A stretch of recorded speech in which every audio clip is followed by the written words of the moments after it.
It's very rare you get a chance to spend a whole day in the presence of a genuine guru, yeah, which we have, yeah, today. And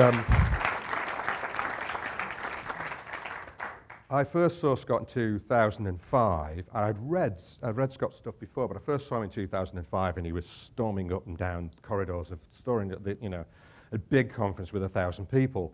And this is the first time I've seen Scott in a smaller group and this environment is just tons better than an arena, isn't it? It's just much better to be in a kind of small, cozy group. It's just everything about it, is brilliant. And I'm really pleased I've got the book, and it looks like the greatest hits. And so it's like, the album you played the most was Emmylou Harris's Greatest Hits, yeah, because most of the rest of it wasn't that good anyway. But in this case, so there were three things. There's three things that he said a lot of things. There's three things that I focused on, and these mean a lot to me, and I'm hoping that they mean a lot to you. Yeah, we want a sense of choice. Yeah, that's a really strong thing. These are the inspirational things, I think, that send you out there going, I've got to do something with that. I need to think about that, and I have to do something with that. When I saw him in 2005, he used cartoons. So he did a lot of talking, and he had a cartoon on there. And it was the first time I'd seen that done, and I thought, hey, that's a good idea, because you don't want people reading stuff and they're trying to listen to you at the same time. So you get a cartoon that depicts something, and then you'll listen to what the guy's saying. And you'll notice that all of the stuff that we do is all cartoon-based, yeah? And I asked Joanne, who was pretty arty at the time, to start drawing cartoons, and she's drawn hundreds of cartoons now, all because, that 2005 show with the cast. So the combination of the cartoons and the talk makes the learning experience more pleasurable, and that's what this thing is about. So, do I have a sense of choice, yeah? Feel competent at doing worthwhile work. Do I feel competent doing worthwhile work? So that's the second one. And the third one is, are the consequences worth the effort? And from my perspective, do I have a sense of choice? I absolutely have a sense of choice. I run my own company. I pretty much please myself what I do on each day. I wake up in the morning and go, I wonder what I'm going to do today, kind of thing. And most people don't get to do that. And for a lot of my career, I didn't get to do that, don't get me wrong. But now, I'm old, and I get to do that. So do I feel competent at doing worthwhile work? Yeah, pretty much. I would agree with that.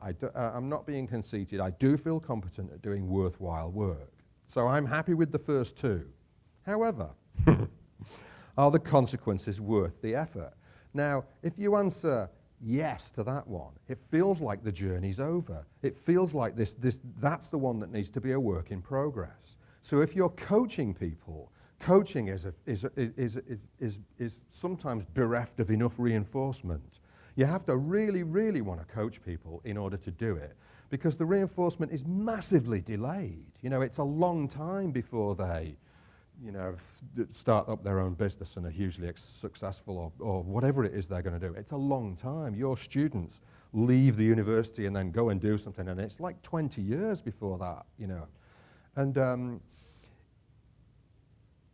I'd like to finish this conference on saying just this one thing. If you've got a sense of choice, fantastic. If you don't, get one. Yeah? If you have confidence in your own ability and you don't have a sense of choice where you are now, then just do something else. Leave, go somewhere else. Yeah? If you've got any kind of sense of strength about your own talent, then that's what you need to do. And I know people leap from step 1 to step 274 and say, I've got a mortgage to pay or I've got kids and stuff. Well, if you're really talented, it doesn't make any difference, because somebody out there is going to want to hire you. There's a dearth of talent out there, so for anybody who's got any talent, yeah, lots of people want to hire you.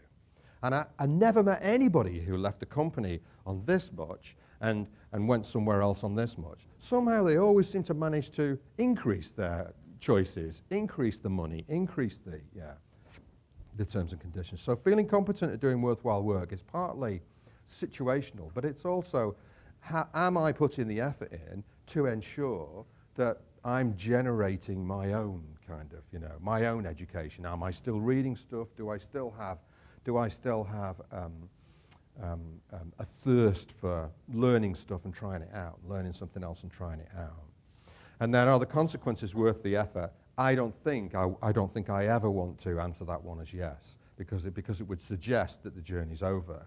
And that's the one that needs to be a work in progress. For all of us, it needs to be a work in progress. We need to always have that future and always be looking forward and going, okay, well, we could tweak that thing and we could tweak that and we could tweak that, and it's going to take a lot of effort. And right now, it doesn't feel as if the consequences are enough. But have the faith to know that they will be one day. Yeah. So thank you very much. It's been great meeting you all, and it's been a fabulous conference. And goodbye.